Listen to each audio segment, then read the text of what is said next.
ते मंगळवारी कशाचा कार्यक्रम आहे हो शाळेत? कोण येणार आहे? कुठं आहो तुम्ही?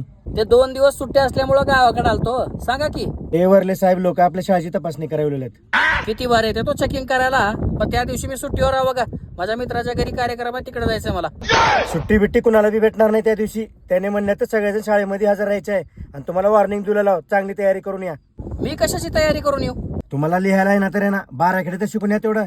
गेल्या वेळेस CBCD म्हणायला लावते, त्याच्यामध्ये मी 2 चुका केलो. असं मला नोकरीवर घेताना माझं शिक्षण विचारलो का?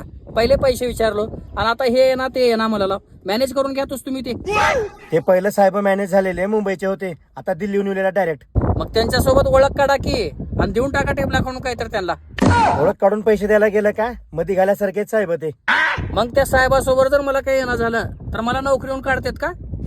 नाही काढून टाकणार, डायरेक्ट हाकालून टाकतात. आणि माझे पैसे? कोणते पैसे? मला नोकरी लावण्यासाठी तुम्हाला डोनेशन म्हणून दिलेले. मला काय माहित नाही ते. तुम्हाला काही येणार तर पैसे डूल होणारच आहेत. उग कसं डूल होत्यात? मी काही चुकीत नाही. मी तुमच्या हातात पैसे दिलतो, मला तुम्ही देऊन टाका. आता सोडतो नोकरी. पैसे कसं डूल होते?